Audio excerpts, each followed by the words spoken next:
Respected brothers and sisters, this is Advocate P.A. Domurari talking to you from Ahmedabad city, Gujarat state, India, that is far. Last time in my video I talked to you about Mrutyunjay જપ. આ શ્રાવણ મહિનાના હિસાબે આ વખતે પણ મેં ભગવાન શિવના મૃત્યુંજય મંત્રની વાત કરેલી છે. એટલે જય સોમનાથ વિશે આપણે વિગતવાર વાત કરીશું. સવાલ એ ઉપસ્થિત થાય છે, મૃત્યુંજય તો બરાબર છે, પણ ભગવાન શિવ મૃત્યુંજય કેમ કહેવાય?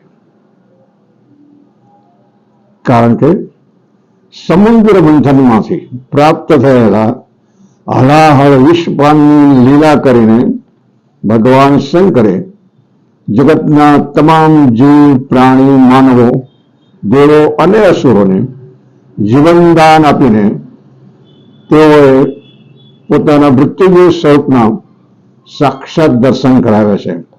ભગવાન શંકરે મૃત્યુ પર વિજય મેળવ્યો અને અમૃત સ્વરૂપનું દિગ્દર્શન કરાવ્યું, આથી તેઓ મૃત્યુંજય કહેવાય છે. અને આ એક જ ભગવાન શિવ છે કે દેવ, અસુર અને મનુષ્ય બધા શિવનું પૂજન કરે છે. હવે બીજો સવાલ એ ઉપસ્થિત થાય છે કે જ્યોતિર્લિંગ કોને કહેવાય?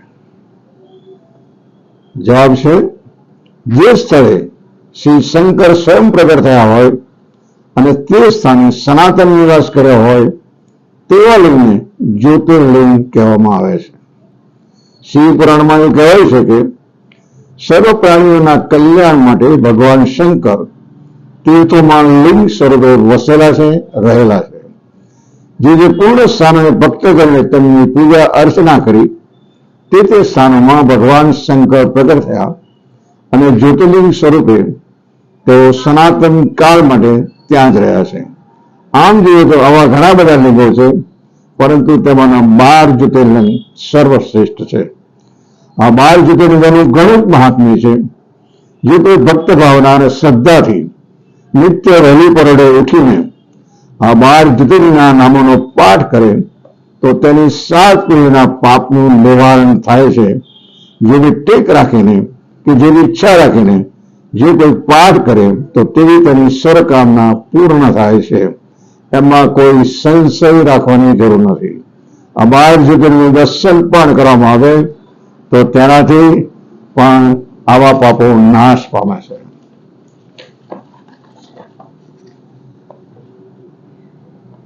ત્રીજો સવાલ એ ઉપસ્થિત થાય વિડીયોમાં કે સોમનાથનું જે જ્યોતિર્લિંગ છે તેનું નામ સોમનાથ કેમ પડ્યું?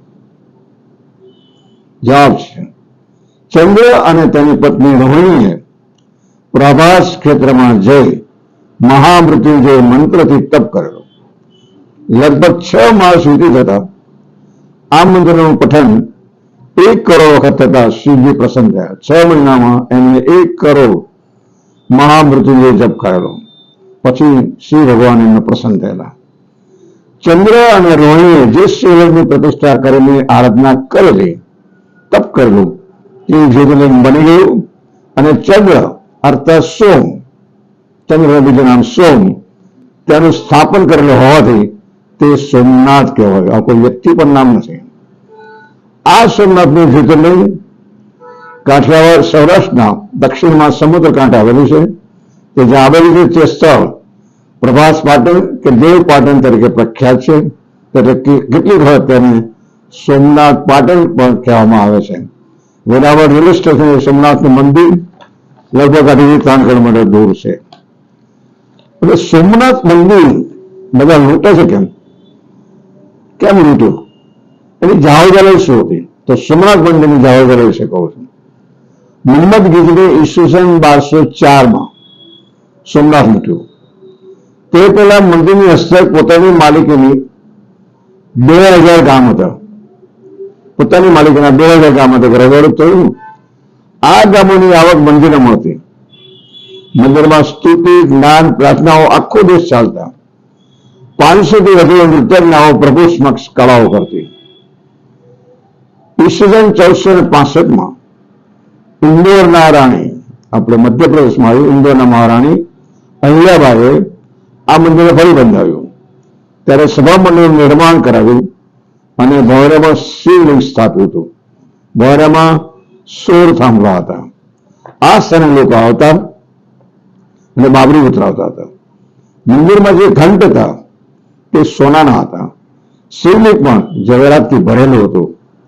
કરોડોની સંપત્તિ ખીચને લઈ ગયો અને સોમનાથને ઉજ્જવળ કર્યું. એ પછી રાજપૂત રાજાએ તેને ફરી બંધાવ્યું. ઈસવીસન 1300માં ફરીથી આલમ ખાને સોમનાથને ઉજ્જવળ કર્યું. એ પછી 17મી સદીમાં ઔરંગઝેબે પણ સોમનાથનો નાશ કર્યો. આ રીતે ઉપરાઉપરી એનો નાશ કરવામાં આવ્યો. પછી ઉદ્ધાર કરે થયો. સોમનાથનો ઉદ્ધાર ફરીવાર ભારતને આઝાદી મળી તે પછી થયો. આ સોમનાથની સ્ટોરી. હવે શિવજીની પ્રાર્થના હું વાંચું છું. શાંતકારમ શિખર શયનમ બીજભંજન સુરેશમ વિશ્વાધારમ સ્ફટિક સદર્શમ શુભ્રવર્ણ શુભાંગમ ગૌરીકાંતમ તરેશુ નયનમ યજ વિદ્યારંગમ્યમ વંદે શંભો ભોદય હરમ સર્વલોક કૈનાથમ. ઓમ નમ પાર્વતી પતિ હર હર મહાદેવ હર. હવે આપણે ગઈ વખતે શિવના 11 નામ તમને કહેલા.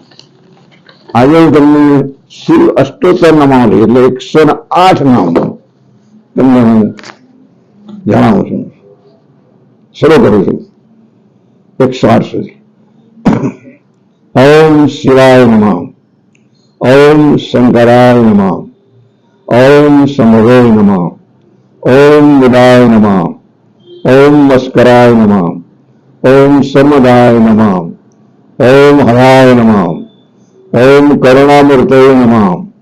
ઓમ અઘોરાય નમઃ. ઓમ ઘોરાય નમઃ. ઓમ રુદ્રાય નમઃ. ઓમ ઉગ્રાય નમઃ. ઓમ ભવાય નમઃ. ઓમ ભીમાય નમઃ. ઓમ શરવાય નમઃ. ઓમ મહાકાલાય નમઃ. ઓમ મૃત્યુંજયાય નમઃ. ઓમ ઈશાય નમઃ. ઓમ ઈશનાય નમઃ. ઓમ મહેશ્વરાય નમઃ. ઓમ મહાદેવાય નમઃ. ઓમ આદિગુરુવે નમઃ. ઓમ આદિવેદાય નમઃ.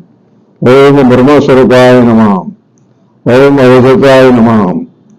ઓમ અસંગાય નમઃ. ઓમ ત્રિગુણાતીતાય નમઃ. ઓમ ચિદમ્બરાય નમઃ. ઓમ દિગંબરાય નમઃ. ઓમ સનાતાય નમઃ. ઓમ સાણવે નમઃ. ઓમ શરણાય નમઃ. ઓમ વિશ્વવંદાય નમઃ. ઓમ ત્રમકરાય નમઃ. ઓમ નિર્ગુણાય નમઃ. ઓમ પ્રવર્ધિને નમઃ. ઓમ ભસ્મકરાય નમઃ. ઓમ નિર્લોહિતાય નમઃ. ઓમ જટિલાય નમઃ. ઓમ જગન્નિવાસાય નમઃ. ઓમ ત્રિનયનાય નમઃ. ઓમ ચંદ્રચૂડાય નમઃ.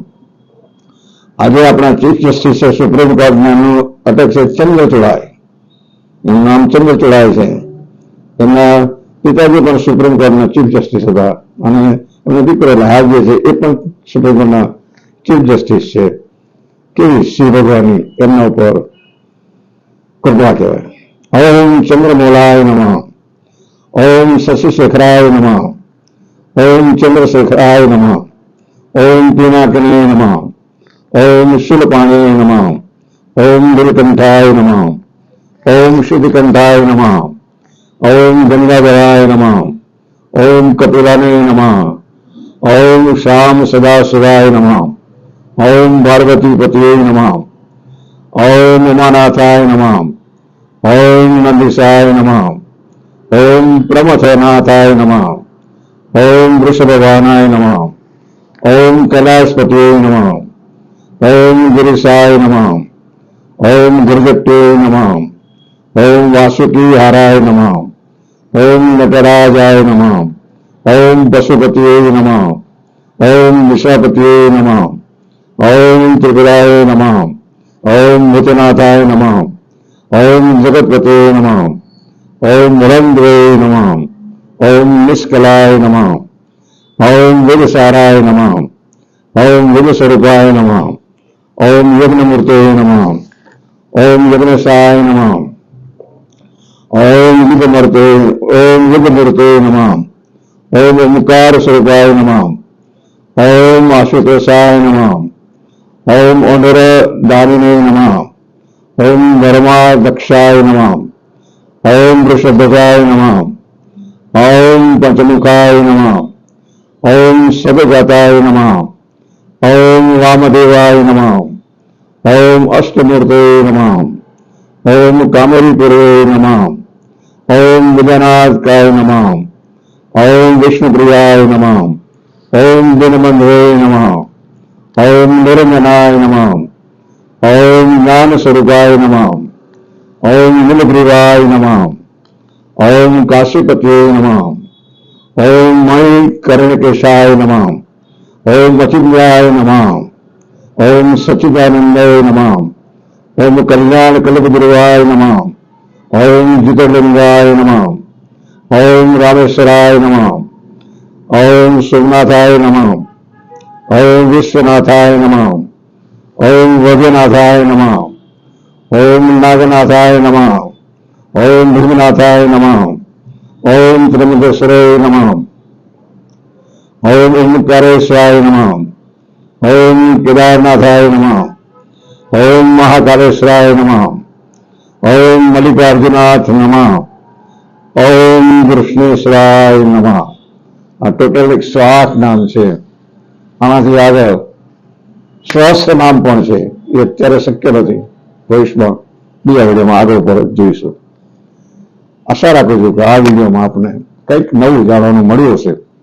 મારો પ્રયત્ન છે કે આપ સૌ ભાઈઓને કંઈક નવું જણાવું. If you have not subscribed, please subscribe it, like it and share it. Thank you for joining us. Thank you. See you in the next video. Om Namaste.